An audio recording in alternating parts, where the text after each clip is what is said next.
بسم الله الرحمن الرحيم. الحمد لله رب العالمين والعاقبة للمتقين والصلاة والسلام على رسولنا محمد وعلى آله وأصحابه أجمعين. أما بعد. السلام عليكم ورحمة الله وبركاته. محترم عزيزler, tasadduq ya Rasululloh sallallohu alayhi va sallam turkum suhbatlarimizni qilib, Alloh qodir qilgancha Rasulimiz alayhi salomning hayotlaridan ba'zi parchalarini o'rgangan bo'ldik. Bugun endi azizlar, ko'zimizda yosh bilan, qalbimizda mahzunlik bilan, vujudimiz titragan holda Rafiqul A'lo sari Rasulimizning bu dunyodan bizlarni tashlab ketishlarigacha yetib keldik. Shunday ekan bugun siz azizlar bilan Rasulimiz alayhi salatu vassalamdan judo bo'lish tarixini o'rganamiz. U zotga salovat va salomlar aytib, u zot bilan go'yoki xayrlashgandek bo'lamiz. Islom da'vati mukammallashib, vaziyatni ustidan payg'ambarimiz alayhisolatu vassalam to'la hukmronlikni o'z qo'liga olgach, payg'ambarimiz alayhisolatu vassalamning vujudlaridan hayot hamda tiriklik bilan vidolashuv belgilari zohir bo'la boshladi. Bu holat u zotning so'nggi so'zlari, ba'zi qilayotgan ishlaridan yaqqol ko'rinib turar edi. Hijriy 10-yili Ramazon oyida 20 kun e'tikofga o'tirdilar. Odatlar bo'yicha har yili faqat 10 kun e'tikofda o'tirar edilar.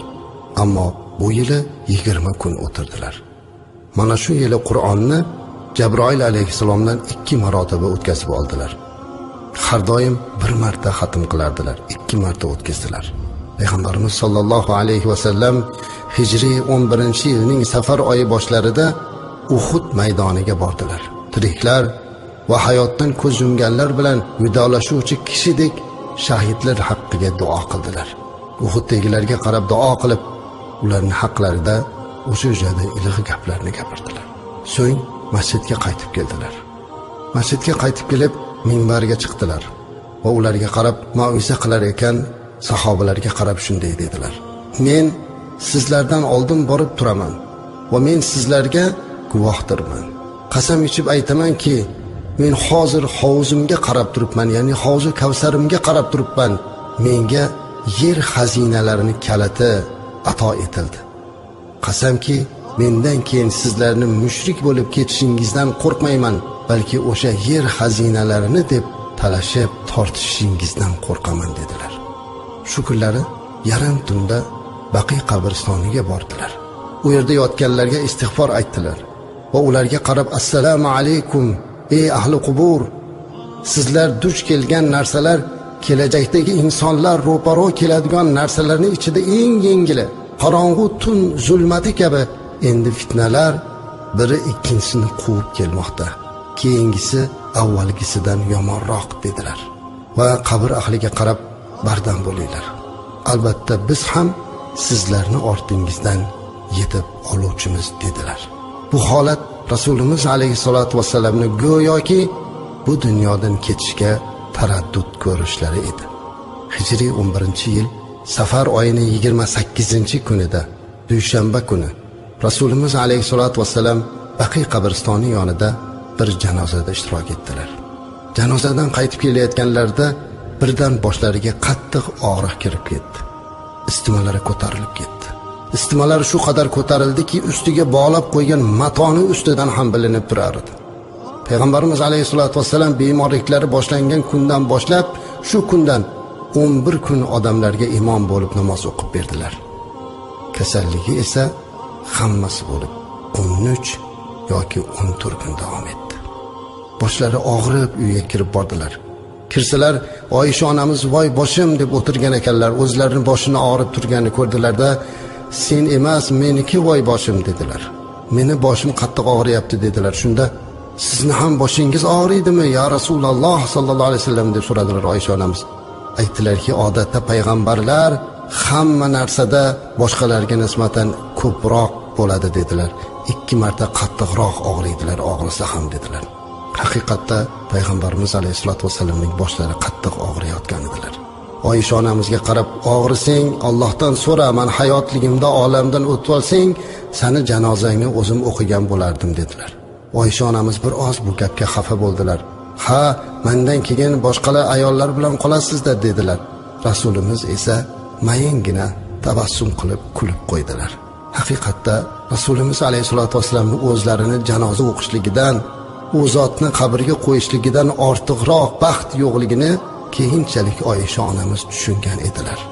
Shunday qilib kasallik avj ola boshladi. Rasulimizning so'nggi haftasi. Payg'ambarimiz alayhisolatu vasallamning betobliklari ancha og'irlashib qoldi. O'sha paytda ham ayollarning uylariga birma-bir borar, haqqini ado qilar edi.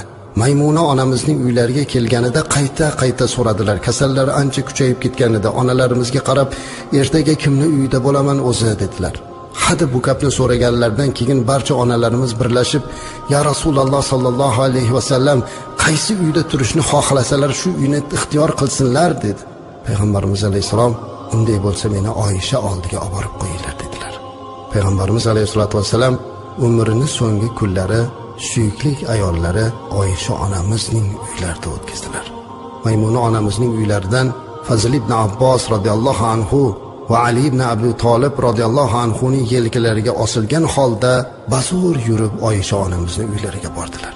Sahobalar aytadilarki, Rasulimiz alayhisolatu vasallam Fadl bilan Hazrati Alining yelkasiga qo'llarini qo'yib ketayotganda oyoqlarini yurib emas, oyoqlari bilan go'yo yer chizib osilib Oysha onamizning uyiga kirib bordilar.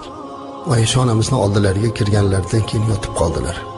Oysha onamiz to'xtamasdan Falaq va Nos surasini o'qir va Rasulimiz alayhisolatu vasallam o'rgatgan duolarni o'qib, go'yoki meni qo'limdan sizning qo'lingizni o'zi tabarruk deganlaridek Rasulimizning qo'llariga dam solar va bu bilan Rasulimizning tanalarini surkab qo'yardilar. Dunyodan o'tishlaridan 5 kun oldin, chorshanba kuni dardlari kuchaydi. Badanlaridagi istima haroratining balandligi, og'riqni zo'ridan hatto Rasulimiz alayhisalom hushidan ketib qoldilar. O'zlariga kelgach, menga 7 ta quduqdan suv olib kelinglar dedi. 7 tadan 7 xil quduqdan nechta suv olib kelishni buyurdi. Nega bunday qildilar o'zlari bilardilar. 7 ta suvni olib keldilar va o'sha 7 ta suvni og'zini berkitgan olib kelgan holatida tog'ariga chiqib turdilar. Oysha onamiz ustidan quydilar. Payg'ambarimiz alayhisolatu vasallamning ustidan to'xtamay quydilar. Oxiri bo'ldi, bas degunga qadar quyib turdilar. U zotni bir tog'araga o'tkazib qo'yishdi. Shunda ustilariga quyib bo'lganlardan keyin Payg'ambarimiz alayhisalom bir oz yengil tortdilar. Yelkalarini bir choyshab bilan o'ragan va boshlariga yog'li mato bilan bog'langan latani bog'lab masjidga bordilar. Masjid tomon kirdilar, minbarga o'tdilar. Bu oxirgi marta minbarga o'tirishlari edilar. Sahobalarga qarab, "Yaqinroq kelinglar. Sizlarga aytib qo'yadigan gaplarim bor" dedilar. Hamma sahobalar duv etib Rasulimiz alayhisolatu vasallamning oldilariga keldilar. Ularga qarab, "Mening qabrimni ibodat qilinadigan butga aylantirib olmanglar" dedilar. Sahobalarning ko'ziga yosh kela boshladi.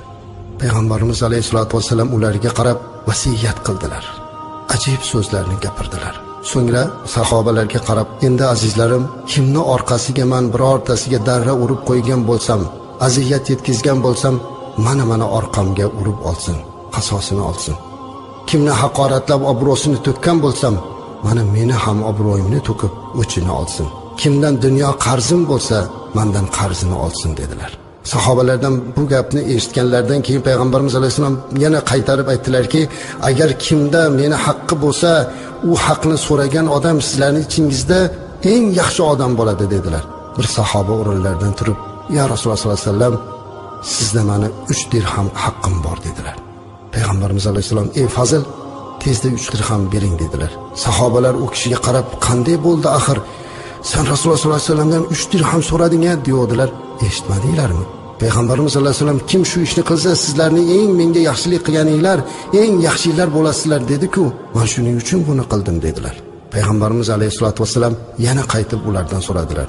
"Biror bir kishiga ozor berib qo'ygan bo'lsam, biror bir kishini menda qasdi bo'lsa olsin" dedilar. "Qiyomatga qolmasin" dedilar. Shu payt sahobalar ichida Ukkoshi ibn Muhsin degan bir sahoba bo'lardilar. Bu sahoba ashara-i mubashsharadan, tiriklik mahalda jannatiyligini xabari berilgan sahobalardan biri. O'rinlaridan turdilarda, "Ya Rasululloh sallallohu alayhi va sallam" dedilar. "Bir necha marotaba so'raganingiz uchun o'tira olmasdan turdim. Qaysidir bir jangda edik. siz qasddanmi yoki noqasddanmi bilmayman, meni belimga birmasdan qamchi urib yuborgansiz dedi. Mana shu meni haqqim bor dedi. Payg'ambarimiz alayhisalom albatta men qasddan qilmayman, adashib qilgandirman ukosha dedilar. So'yla chaqirdilarda, "Ke" dedilar. "Mana belim senga muntazir. Qasdingni ol" dedi. Sahobalar hammalari hayratlanib ketdilar. "Bu qanday gap?" dedilar. Abu Bakr Siddiq radhiyallohu anhu va boshqa sahobalar, "Ey ukosha, axir payg'ambarimiz alayhisolatu vasallamni urasanmi?" dedilar. "Mana belimni ur, mani jonim senga fido bo'lsin" degan edilar. Payg'ambarimiz alayhisalom hammalariga "Sizlar aralashmanglar, o'tiringlar joyingizga" dedi.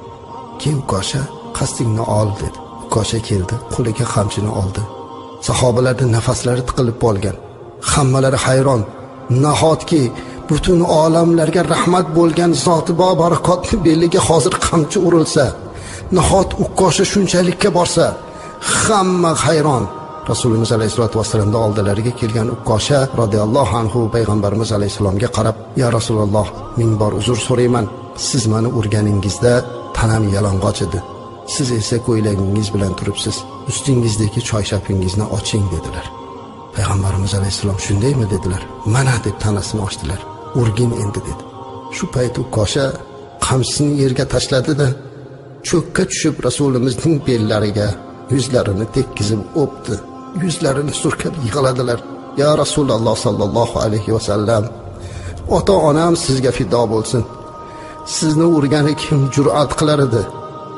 Sizni tanangizga meni tanam tegib qolsin va bu men uchun qiyomatda rohat bo'lsin" dedim, deb yig'lab yubordilar. Bu payg'ambarimiz alayhisolatu vasallam bilan eng oxirgi marta ko'rishishi, vidolashishi va oxirgi marta bu zotning muborak tanasiga uning yuzlarini tegishi edi. Sahobalarning ko'zlariga yosh keldi. Ukosha esa mana shu ishi bilan o'ziga yana bir karra jannatiy ekanligini nishonisini xulqi bilan ko'rsatdilar. Payg'ambarimiz alayhisolatu vasallam sahobalarga vasiyat qildilar. Ularga qarab, "Sizlarni ansonlarga yaxshilik qilishga buyurayman. Chunki ular mening eng yaqin va sirdosh kishilarimdir. Ular o'z zimmalaridagi vazifalarni to'kis ado etdilar. Endi oladigan mukofotlari qoldi. Shunday ekan, ulardan yaxshilik qiluvchilar tomon oshiqinglar, yomonlik qiluvchilarni kechiringlar" dedilar. Yana bir rivoyatda payg'ambarimiz alayhisalom ularga qarab, "Odamlar ko'payadilar, ansoriylar esa kamayadi. Hatto taomning tuziga o'xshab kam bo'lib qoladilar.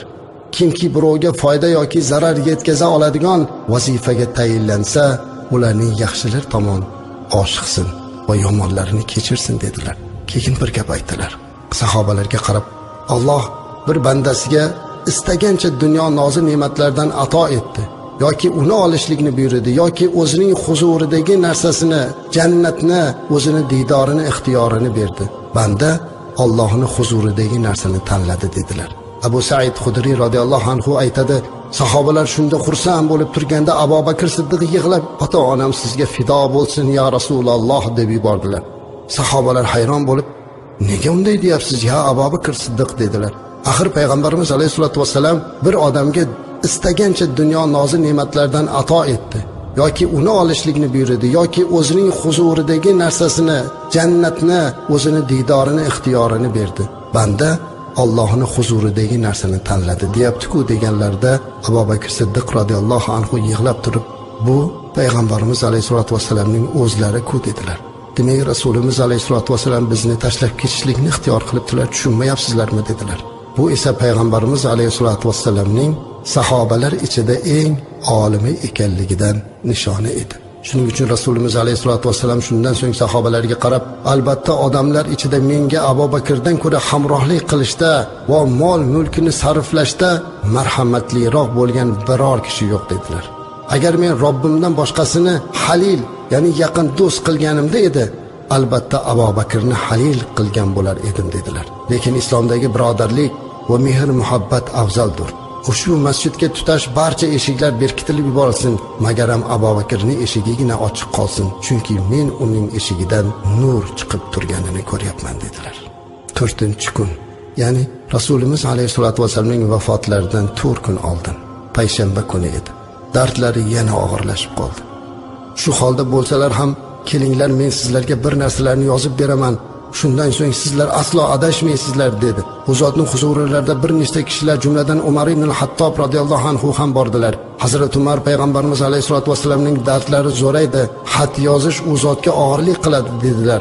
U zotga qarab, bizda Allohning kitobi bor, shuning o'zi kifoya qiladi dedilar. Shunda uydagi turganlar tortishib qoldi. Ba'zi birlari qog'oz olib kelamiz dedilar, ba'zi birlar qog'oz keltirmaylik dedilar. Hazrat Umar tomon bo'lganlar bo'ldi. Payg'ambarimiz alayhisalom bu ixtilofdan xafa bo'ldilar-da, ularni hujrini tark qilishlarini so'radilar. Chunki payg'ambarimiz alayhisalomning eng yomon ko'rgan narsalari ixtilof qilishlik edi. Shu kuni payg'ambarimiz alayhisolatu vasallamning dardlari og'ir bo'lishiga qaramay, to shu kun, ya'ni vafot etishlaridan 4 kun oldin payshanba kunigacha barcha namozlarni o'zlari imom bo'lib o'qib berdilar. O'sha kuni shom namozini ham o'zlari o'qib berib, unda Zam suraga Mursalot surasini qiroat qilib berdilar. Ammo xufton paytiga borib dardlari zo'rayib ketdi. Masjidga ham chiqa olmadilar. Oysha onamizga qarab, payg'ambarimiz alayhisolatu vasallam, odamlar namozni o'qidilarmi Oysha dedilar. Oysha onamiz, yo'q ya Rasululloh, ular sizni kutishmoqda dedilar. Unda bir idish suv olib beringlar dedilar. Bir suv olib kelindilar, ustidan quydirib g'usl qildilar. Keyin o'rinlaridan turayotib, hushlaridan ketib qoldilar. O'zlariga yana kelib, "Ey Oysha, odamlar namoz o'qidilarmi?" deb so'radi. "Yo'q, ya Rasululloh sollallohu alayhi vasallam o'zlarini kutyaptilar" dedi. "Menga suv olib kelinglar" dedilar. Yana ustiga suv quydirdilar. Yana turgan edilar. Yana hushidan ketib qoldilar.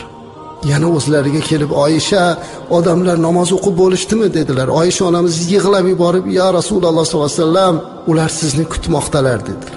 Yana suv quydilar. 3-marta shunday bo'lganidan keyin yotib qoldilar-da, "Aytinglar, Abu Bakr Siddiq radhiyallohu anhu odamlarga imomlik qilib bersin" dedilar. Shu kundan e'tiboran Abu Bakr Siddiq radhiyallohu anhu 17 namozga imomlik qildilar. Oysha onamiz bu gapni eshitib, payg'ambarimiz alayhisolatu vasallamga kelib, "Ya Rasululloh sollallohu alayhi vasallam, otam Abu Bakrni o'rniga boshqasini o'tkazaylik. Otam Abu Bakr Siddiq juda ham ko'ngillari nozik odam. Mehrobda sizni o'rningizga o'tganda yig'lab ovozlari chiqmay qoladi" deb otalarini ehtiyot qildilar. Payg'ambarimiz alayhisolatu vasallam, "Abu Bakr Siddiq radhiyallohu anhu imomlikka o'tsinlar" dedilar. 3 marta qaytarsa ham 3 marta Oysha onamiz iltimos qilib turuvdilar. Rasulimiz alayhisolatu vasallam ularga qarab, "Sizlar xuddi Yusuf alayhissalom qissasidagi ayollarga o'xshaysiz-a" dedilar. "Abu Bakrga aytinglar, odamlarga imom bo'lib namoz o'qisin" dedilar. Bu gapdan keyin chora qolmadi. Shundan keyin Abu Bakr Siddiq radhiyallohu anhu ga amr qilindi. U zot imomlikka o'tdilar. Ba'zor o'tdilar. Oysha onamiz to'g'ri aytgan edilar. Abu Bakr Siddiq radhiyallohu anhu mehrobga borar ekanlar. Rasulimiz alayhisolatu vasallamning o'rniga imomlikka o'tayotganda yig'laganlardan ovozlari tiqilib qoldilar.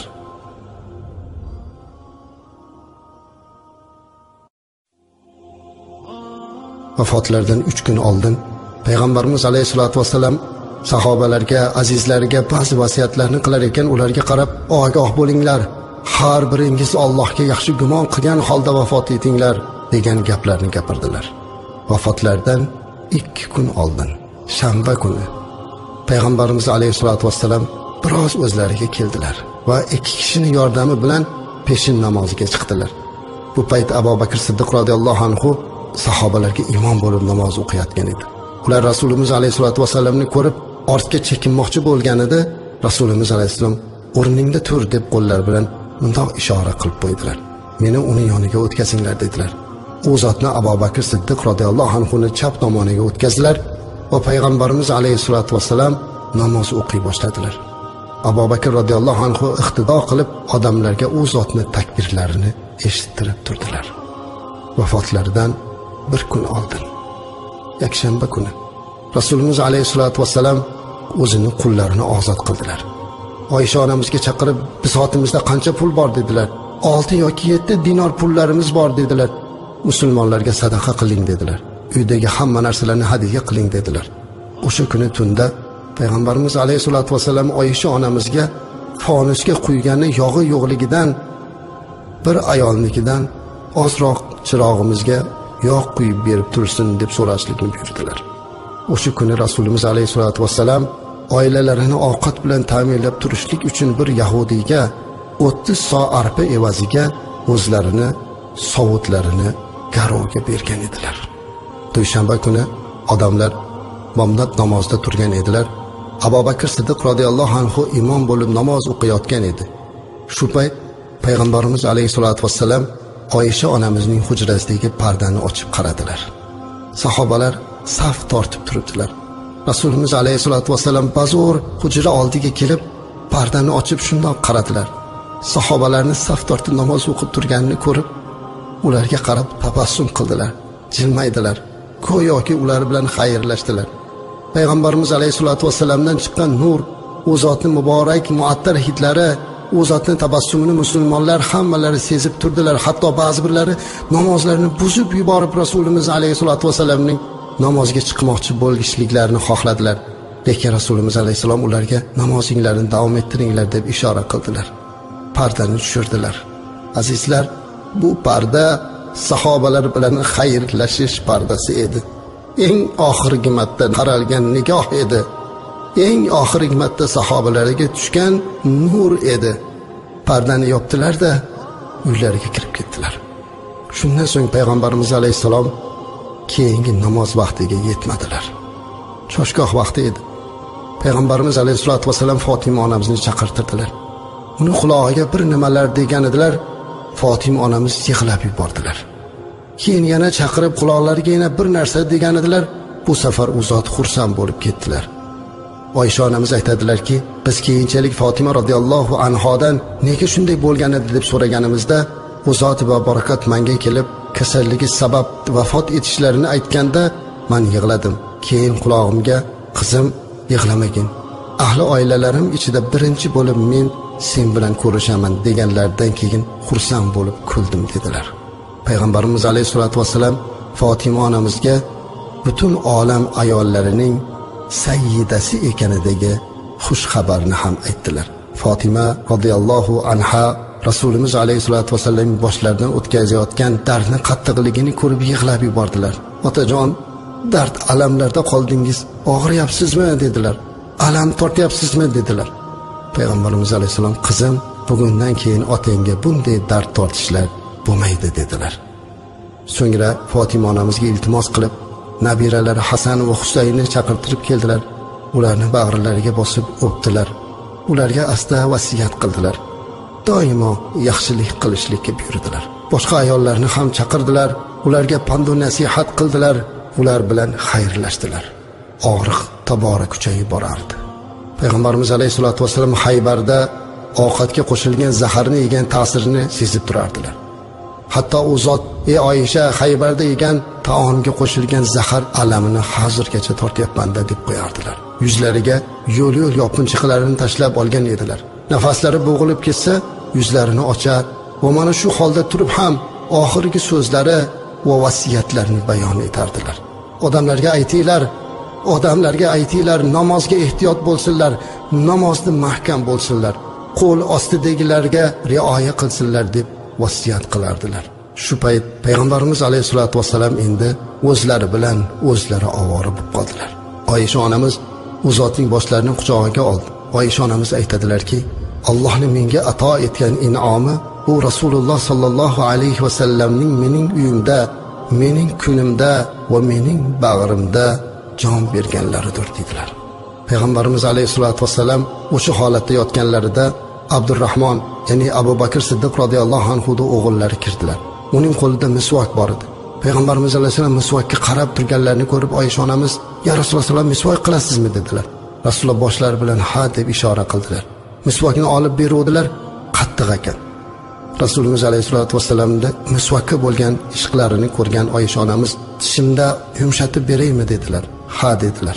Oysha onamiz misvaklarini olib og'izlarida yumshatib berdilar. Va oxirgi marta Oysha onamizning so'laklari bilan Rasulimiz alayhisolatu vasallamning so'laklari qo'shilib ketgan edi. Payg'ambarimiz alayhisolatu vasallam shu holatda yotarkan, "La ilaha illalloh, albatta o'limning talvasasi bor, o'limning sakaroti bor" deb qo'yardilar.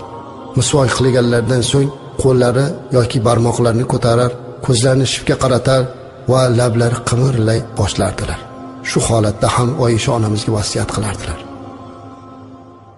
Bismillahirrohmanirrohim. Rasulimiz alayhissalatu vassalamning bu dunyodan ketishlari ummatning yetim qilish holatlariga ham yetib keldik. Azizlar, shaxsan men uchun qancha mauizalar, qancha xutbalar qilgan bo'lsam-da, eng og'ir xutba, eng og'ir mauiza Rasulimiz alayhissalatu vassalamning jon berishlarini aytish.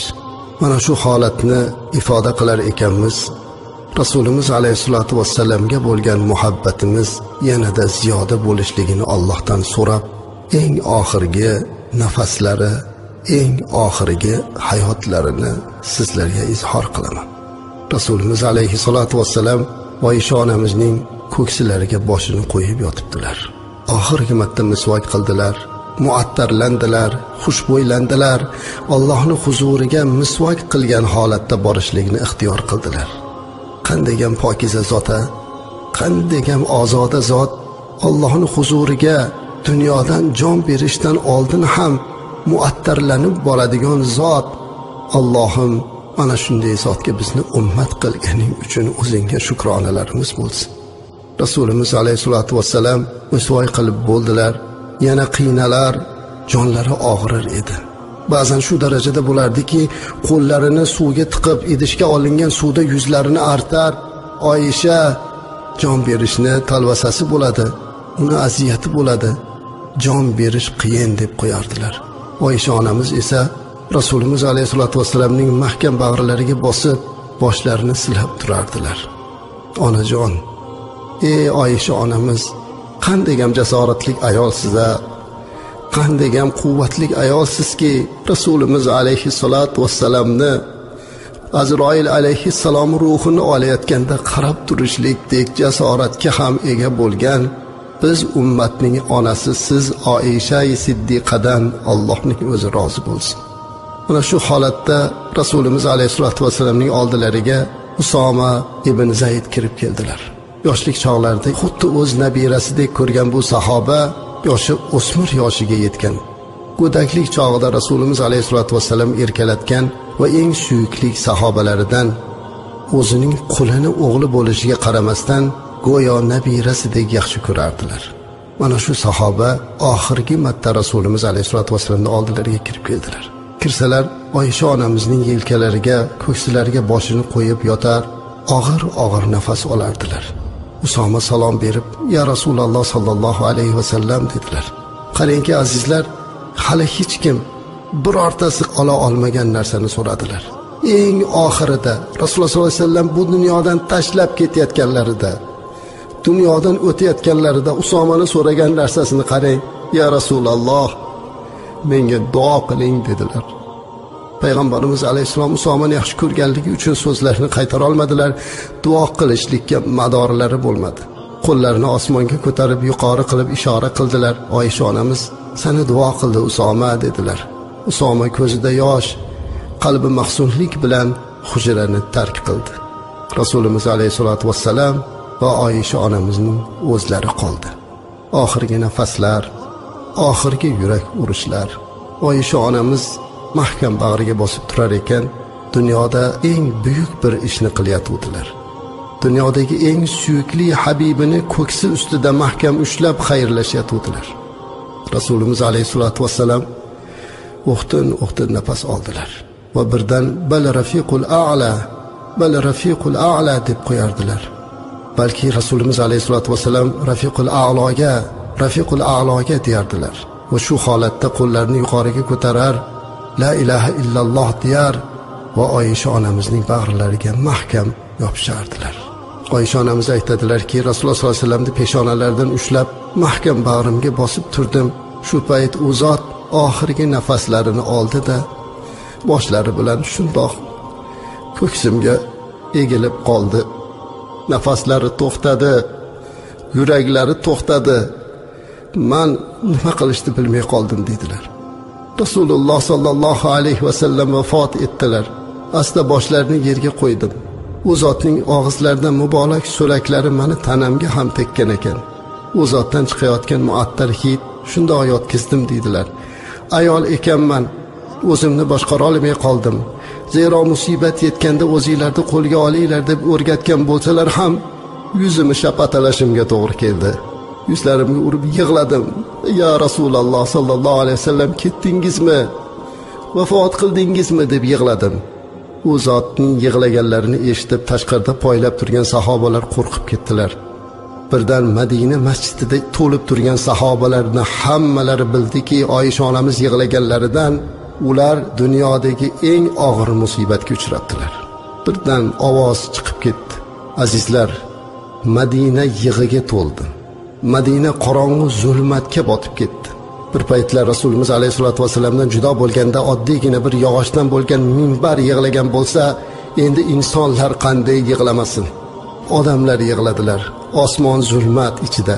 Anas radhiyallohu anhu aytadilarki, Rasulimiz alayhisolam Madinaga kelganda insonlarning xursand bo'lganidaqa xursandchiligini ko'rmagan bo'lsam, olamdan o'tganlaridagi qayg'usini ham boshqa ko'rmaganman dedilar. Eng qayg'uli kun shu kun bo'lgan. Butun odamlar o'zini yo'qotdi. Bir-birlariga Rasululloh sollallohu alayhi vasallam vafot etdilar degan gapni eshitishi bilan odamlar nima qilarini bilmay qoldilar. Ba'zilar o'tirib qolgan, ba'zilar gapira olmay qolgan, ba'zilarning yig'ilari ovozdan chiqmay qolgan, nima qilarini bilmay qoldilar. Hatto eng quvvatli bo'lgan, eng shijoatli bo'lgan Hazrat Umar radhiyallohu anhu ga bittasi kelib Rasululloh sollallohu alayhi vasallam olamdan o'tibdilar deyishi bilan qo'lidagi qilichlarni xinidan chiqardida, kim shunday desa qo'lini chopaman, kim shunday desa oyog'ini chopaman. Rasululloh sollallohu alayhi vasallam o'lmaydilar. U zot xuddi Musa alayhisalom ketib qavmiga 40 kundan keyin qaytib kelgandaqa keladilar. U zot o'lmaydilar deb baqirardi. Sahobalar o'zini yo'qotgan, hamma qayg'u alam ichida qoldi. Faqatgina Abu Bakr Siddiq radhiyallohu anhu gina o'zlarini ushladilar. Abu Bakr Siddiq radhiyallohu anhu payg'ambarimiz alayhisolatu vasallamni yaxshi bo'lib qoldi deb umid qilib uylariga ketuvdilar. Xabar kelgandan keyin chopib keldilar. Kirsalar Oysha onamiz o'tiribdilar. Payg'ambarimiz alayhisolatu vasallam yotibdilar. Ustilariga choyshab yopib qo'yibdi. Bir paytlar Abu Bakr Siddiq radhiyallohu anhu kirganda shu yerda "Ey Abu Bakr" deb kutib olgan, tabassumla gaplashgan, kelganlarda suhbat qilgan zot ustilarida choyshab yopiliq turibdi ya. Abu Bakr Siddiq basur oldilariga keldi. Yuzlarini shundoq ochdi. Peshonalaridan o'pdi. Yuzlaridan o'pib turib, yig'lab turib aytdilarki, "Ya Rasululloh sallallohu alayhi vasallam, anta tibta hayyan va mayyitan" dedilar. "Ya Rasululloh sallallohu alayhi vasallam, siz hayotligingizda ham shunday go'zal edingiz, mayitligingiz ham go'zal" dedilar. Peshonalaridan o'pdilar, yuzlaridan o'pdilar, soqollarini siladilar, vidolashdilar, ko'zlaridan yosh oqizib, o'pib yana ustiga choyshapini yopib qo'ydilar. Tashqariga chiqdilar. Umar radhiyallohu anhu to'xtamasdan yana baqirardi. Oldilariga keldilarda, "To'xtang ey Umar, baqirmang" dedilar. Baqiraverdilar. Kim Rasulullohni o'ldi desa chopaman deb turibdilar. Birdan Abu Bakr Siddiq radhiyallohu anhu odamlarni chaqirdilar. "Ey odamlar, ya Yuhannas bu yoqqa kelinglar" dedi. Hamma keldi. Agar Abu Bakr Siddiq radhiyallohu anhu shunda jasorat ko'rsatmaganlarda, shunda o'zlarini ushlamaganlarda ummat holi nima bo'lardikin bilmaymiz. Ularga qarab aytdilarki, "Ey odamlar, kim Muhammad sallallohu alayhi va sallamga ibodat qilayotgan bo'lsa, u zot olamdan o'tdilar. Ammo kim Allohga ibodat qilayotgan bo'lsa, u Alloh hamisha tirikdir" dedi. Mana bu gapdan keyin odamlar o'ziga keldi. Qur'on oyatlaridan Rasulimiz alayhisolatu vasallam va butun bashariyatni olamdan o'tishligi haqidagi xabarlardagi oyatlarni o'qib, Hazrat Umar radhiyallohu anhu da tishlantirdilar. Hazrat Umar radhiyallohu anhu shu gaplardan keyin qo'lidagi qilichini yerga tashladi. Yerga o'tirib oyog'ini boshqara olmay o'tirib qoldi. Voz tortib yig'lab yubordi. Hamma yig'ladi. Qanday ham yig'lamasin azizlar, axir Rasululloh sallallohu alayhi vasallam olamdan o'tdilar. So'ng Abu Bakr Siddiq radhiyallohu anhu va barcha sahobalar, eng mashhurlari, kattalari Rasulimiz alayhisolatu vasallamning hujralariga kirdilar. Ko'zlarida yosh, qalblari mahzunlik bilan kirdilar. Boshlari qotib qoldilar. Nima qilamiz? Qanday yuvamiz? Qanday kafanlaymiz? Axir Rasululloh sallam bu haqida bizga aytmaganlar. Aytilmagan narsa haqida ilmimiz yo'q. Nima qilamiz deb turdilar. Abu Bakr Siddiq radhiyallohu anhu aytdilarki, "Men eshitganman, Rasululloh sallallohu alayhi vasallam aytganlar, qaysi payg'ambarni joni qayerda olinsa shu yerga dafn qilinadi. Mana shu joyga dafn qilamiz" dedilar. Ammo yuvishlikchi, qanday g'usl qildiramiz? Nahot Rasululloh sallamni kiyimlarini yechamizmi dedilar. Nima qilamiz? Hammalari o'tirib o'ylanib turuvdi. Ibn Kasirni Al-Hidaya val Bidaya kitobida berishicha, ularni mayin bir uyqu olib qoldida. Shundoq uxlab qolishdi. Birdan ovoz keldi. Rasulimiz alayhisolatu vassalamni kiyimlarini yechmasdan g'usl qildirilsin degan ovoz keldi. O'zlariga keldilarda, bu Alloh haq azza va jallaning amri ekanligini bilib hammalari yig'ladilar. Va Rasulimiz alayhisolatu vassalamni kiyimlarini yechmasdan g'usl qiladigan bo'ldilar. Amakilari Abbos radhiyallohu anhu ikki o'g'illari bilan Rasulimizning muborak jasadlarini ko'tarib, u yoqdan bu yoqqa almashtirib turdilar. O'sha holatda Hazrati Ali radhiyallohu anhu yuvib turdilar. Payg'ambarimiz alayhisolatu vassalamning Shukron degan qullari va Usoma ikkalalari suv quyib turdilar. Hazrati Ali esa qo'llari bilan yuvdilar. Ular ekan Hazrati Ali yig'lab turib aytdilarki, tiriklikda ham muattar edingiz, mayitingiz ham muattar. Hamma yoqda muattar hidlar tutib ketdi. Bu Rasulimiz alayhisolatu vassalamning jannat hidlari edi. Yuvib kafanlashganlardan keyin hamma kirib birin-ketin janoza o'qidi. Payg'ambarimiz alayhisolatu vassalamga jamoat bo'lib janoza o'qilmagan, 10tadan kirib har birlari yolg'iz janoza o'qib chiqib ketganlar. Toki hammalari janozalar o'qidilar. Mana shu holat davom etdi. Rasulimiz alayhisolatu vassalam 11-hijriy sananing 12-Rabiul avval kuni dushanba kuni olamdan o'tdilar. Chorshanbaga o'tar kunida. Ba'zi rivoyatlarda esa chorshanba kuni o'sha tunga o'tar kechasida dafn qilingan deydilar. Endi yana bir masala turildi. Qabrlarni qanday qilamiz? Axir bu zot makkaliklar yorma qabr qiladi, madinaliklar lahatli qiladi. Ular aytdilarki, tashqaridan ikkita go'rkovni chaqiramiz. Biri yorma qiladigan, biri lahat qiladigan. Qaysinisi birinchi kelsa shunikini amal qilamiz dedilar. Lahat qiluvchi go'rkov birinchi bo'lib yetib keldi. Va payg'ambarimiz alayhisolatu vassalam uchun qabr kavlandi. Qanday ham og'ir ish edi azizlar bu.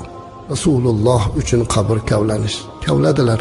Nachora janozadan keyin mana shu lahatga qo'ydilar. Ustiga g'ishtlarni urib, tuproq tashladilar. Bu xonada o'tirgan Oysha onamiz aytadilarki, biz Rasululloh sallallohu alayhi va sallamning dafn qilinganini belkuraklar ovozidan, tuproqlar shirillaganidan eshitganmiz deydi. Fatima onamiz Rasululloh sallallohu alayhi vasallamni qanday qilib ustiga tuproq tashlayapsizlar deb yig'lardilar. Mana shu holatda dafn qilindilar, tuproqlarni tortib bo'ldilar. Hamma sahobalar yig'ladilar. Va payg'ambarimiz alayhisolatu vassalam butun ummatlarini tashlab shu kuni ketdilar. Muhtaram azizlar, Rasulimiz alayhisolatu vassalamning hayotlarini qisman o'rgandik. Kamchiliklarimiz bo'lsa Allohning o'zi kechirsin. Tasadduq ya Rasululloh sallallohu alayhi vasallam. Sizning hayotingizni gapirishlikda kamchilikka yo'l qo'ygan bo'lsam, meni uzrimni qabul qiling. Shafoatingizga loyiq qiling. Zero sizni oyog'ingiz ostidagi tuproq bo'lishlikka roziman, lekin nachora o'rganmoq maqsadida gapirdik. Kamchiliklarimiz bo'lsa Allohni afv qilishini so'raymiz va sizdan uzr so'raymiz. Ya Rasululloh sallallohu alayhi vasallam, bu dunyoda Havzi Kavsar bo'yida ummatlaringizni kutib turganda, uzoq o'lkada yashagan, O'zbekiston diyorida 14 asr keyin dunyoga kelgan va sizni sevgan, 14 asrdan keyin bo'lsa ham sizni vafotingizga yig'lagan biz ummatingizni ham shafoatingizga olishingizni umid qilib qolamiz. Ushbu mav'izani eshitgan va sizga salovat va salom aytganlarni Allohdan so'rab qolamiz. Robbim hammalarimizni Rasulimiz alayhissalomning muborak ravzalarida turib u zotga assalomu alayka ya Rasululloh deyishlik baxtini nasib qilsin. Assalatu vassalamu ala rasulina Muhammad va ala alihi va ashabihi ajma'in.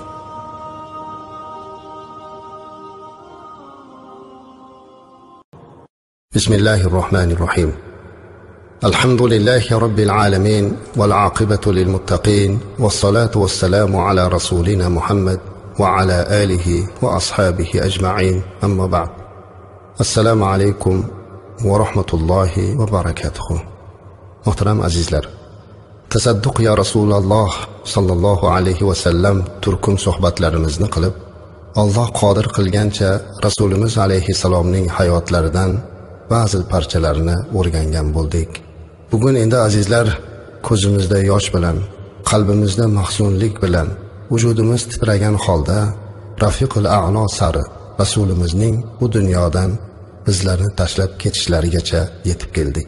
Shunday ekan bugun siz azizlar bilan Rasulimiz alayhissalatu vassalamdan judo bo'lish tarixini o'rganamiz.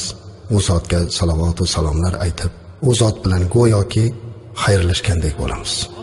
Islom da'vati mukammallashib, vaziyatni ustidan payg'ambarimiz alayhisolatu vassalam to'la hukmronlikni o'z qo'liga olgach, payg'ambarimiz alayhisolatu vassalamning vujudlaridan hayot hamda tiriklik bilan vidolashuv belgilari zohir bo'la boshladi.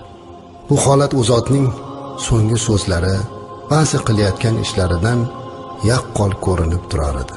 Hijriy 10-yili Ramazon oyida 20 kun e'tikofga o'tirdilar. Odatlar bo'yicha har yili faqat 10 kun e'tikofda o'tirar edilar.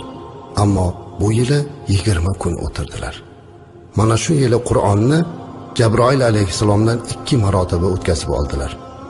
Har doim bir marta xatm qilardilar, 2 marta o'tkazdilar. Payg'ambarimiz sollallohu alayhi vasallam Hijriy 11-yilning Safar oyi boshlarida Uhud maydoniga bordilar. Tiriklar va hayotdan ko'z yumganlar bilan vidolashuvchi kishidek shahidlar haqqiga duo qildilar. Uhuddagilarga qarab duo qilib, ularning haqlarida o'sha joyda iliq gaplarni gapirdilar. So'ng masjidga qaytib keldilar. Masjidga qaytib kelib, minbarga chiqdilar va ularga qarab mau'iza qilar ekan, sahobalarga qarab shunday dedilar: "Men sizlardan oldin borib turaman va men sizlarga guvohdirman. Qasam ichib aytamanki, men hozir hovuzimga qarab turibman, ya'ni hovuzi Kavsarimga qarab turibman. Menga yer xazinalarini kaliti ato etildi. Qasamki, mendan keyin sizlarni mushrik bo'lib ketishingizdan qo'rqmayman, balki o'sha yer xazinalarini deb talashib tortishingizdan qo'rqaman" dedilar. Shu kunlari yarim tunda Baqiy qabristoniga bordilar. U yerda yotganlarga istig'for aytdilar va ularga qarab: "Assalomu alaykum ey ahli qubur. Sizlar duch kelgan narsalar kelajakdagi insonlar ro'paro keladigan narsalarning ichida eng yengili, qorong'u tun zulmati kabi endi fitnalar biri ikkinchisini quvib kelmoqda. Keyingisi avvalgisidan yomonroq" dedilar. Va qabr ahliga qarab: "Bardam bo'linglar. Albatta biz ham sizlarni ortingizdan yetib oluvchimiz" dedilar. Bu holat Rasulimiz alayhisolatu vassalamni go'yoki bu dunyodan ketishga taraddud ko'rishlari edi. Hijriy 11-yil Safar oyining 28-kunida, dushanba kuni, Rasulimiz alayhisolatu vassalam Baqiy qabristoni yonida bir janozada ishtirok etdilar. Janozadan qaytib kelayotganlarida birdan boshlariga qattiq og'riq kirib ketdi. Istimalari ko'tarilib ketdi. Istimalari shu qadar ko'tarildiki, ustiga bog'lab qo'ygan matoni ustidan ham bilinib turar edi. Payg'ambarimiz alayhisolatu vassalam bemorliklari boshlangan kundan boshlab, shu kundan 11 kun odamlarga imom bo'lib namoz o'qib berdilar. Kasalligi esa hammasi bo'lib 13 yoki 14 kun davom etdi. Boshlari og'rib uyga kirib bordilar. Kirsalar, Oysha onamiz voy boshim deb o'tirgan ekanlar. O'zlarining boshini og'rib turganini ko'rdilarda, "Sen emas, meniki voy boshim" dedilar. "Meni boshim qattiq og'riyapti" dedilar. Shunda "Sizni ham boshingiz og'riydimi, ya Rasululloh sallallohu alayhi vasallam" deb so'radilar Oysha onamiz. Aytdilarki, odatda payg'ambarlar hamma narsada boshqalarga nisbatan ko'proq bo'ladi dedilar. 2 marta qattiqroq og'riydilar, og'risa ham dedilar. Haqiqatda payg'ambarimiz alayhisolatu vasallamning boshlari qattiq og'riyotgan edilar. Oysha onamizga qarab: "Og'risang Allohdan so'ra, men hayotligimda olamdan o'tib olsang, seni janozangni o'zim o'qigan bo'lardim" dedilar. Oysha onamiz bir oz bu gapga xafa bo'ldilar. "Ha, mendan keyin boshqalar ayollar bilan qolasizda" dedilar. Rasulimiz esa mayingina tabassum qilib kulib qo'ydilar. Haqiqatda Rasulimiz alayhisolatu vasallamning o'zlarini janoza o'qishligidan, u zotni qabrga qo'yishligidan ortiqroq baxt yo'qligini keyinchalik Oysha onamiz tushungan edilar. Shunday qilib kasallik avj ola boshladi. Rasulimizning so'nggi haftasi.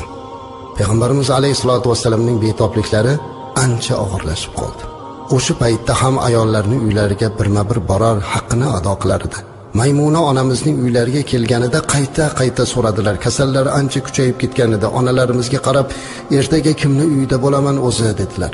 Hadi bu gapni so'raganlardan keyin barcha onalarimiz birlashib, "Ya Rasululloh sallallohu alayhi vasallam, qaysi uyda turishni xohlasalar shu uyni ixtiyor qilsinlar" dedi.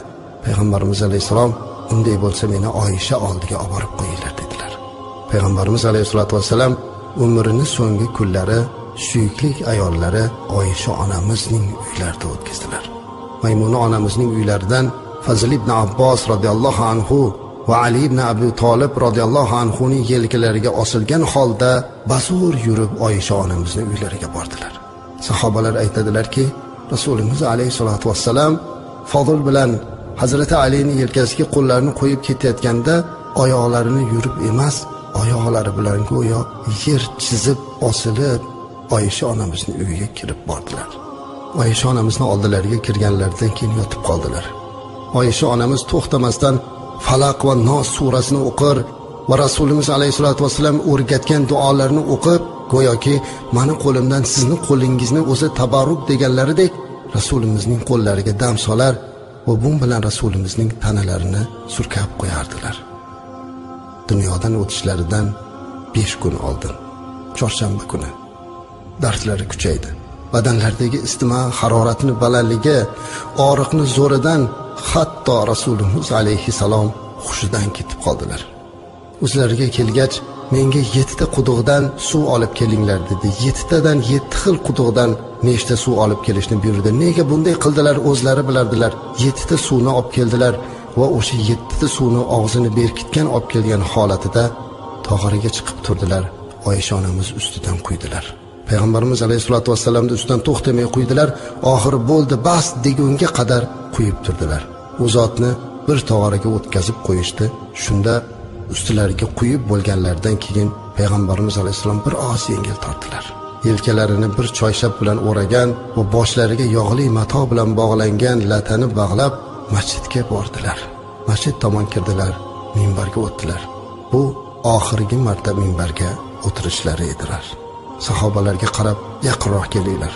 Sizlarga aytib qo'yadigan gaplarim bor dedilar. Hamma sahobalar duv etib Rasulimiz alayhisolatu vassalamning oldilariga keldilar. Ularga qarab, mening qabrimni ibodat qilinadigan butga aylantirib olmanglar dedilar. Sahobalarning ko'ziga yosh kela boshladi. Payg'ambarimiz alayhisolatu vassalam ularga qarab vasiyat qildilar. Ajib so'zlarni gapirdilar. So'ngra sahobalarga qarab, endi azizlarim, kimni orqasiga men birortasiga darra urib qo'ygan bo'lsam, aziyat yetkazgan bo'lsam, mana orqamga urib olsin, qasosini olsin. Kimni haqoratlab obro'sini to'kkan bo'lsam, mana meni ham obro'yimni to'kib o'chini olsin. Kimdan dunyo qarzim bo'lsa, mendan qarzini olsin dedilar. Sahobalardan bu gapni eshitganlardan keyin Payg'ambarimiz alayhisalom yana qaytarib aytdilarki, agar kimda meni haqqi bo'lsa, u haqni so'ragan odam sizlarning ichingizda eng yaxshi odam bo'ladi dedilar. Bir sahoba o'rinlaridan turib, "Ya Rasululloh sollallohu alayhi vasallam, sizda meni 3 dirham haqqim bor" dedilar. Payg'ambarimiz alayhisalom, "Ey Fazl, tezda 3 dirham bering" dedilar. Sahobalar u kishiga qarab, "Qanday bo'ldi axir? Sen Rasululloh sollallohu alayhi vasallamdan 3 dirham so'rading-a?" deydilar. Eshitmadinglarmi? Payg'ambarimiz sollallohu alayhi vasallam kim shu ishni qilsa, sizlarning eng menga yaxshilik qilganinglar, eng yaxshilar bo'lasizlar dedi-ku. Men shuning uchun buni qildim dedilar. Payg'ambarimiz alayhisolatu vasallam yana qaytib ulardan so'radilar. Biror bir kishiga ozor berib qo'ygan bo'lsam, biror bir kishini menda qasdi bo'lsa olsin dedilar. Qiyomatga qolmasin dedilar. Shu payt sahobalar ichida Ukkoshi ibn Muhsin degan bir sahoba bo'lardilar. Bu sahoba ashara-i mubashsharadan, tiriklik mahalda jannatiyligini xabari berilgan sahobalardan biri. O'rinlaridan turdilarda, "Ya Rasululloh sallallohu alayhi va sallam" dedilar. "Bir necha marotaba so'raganingiz uchun o'tira olmasdan turdim. Qaysidir bir jangda edik. Siz qasddanmi yoki noqasddanmi bilmayman, meni belimga birmasdan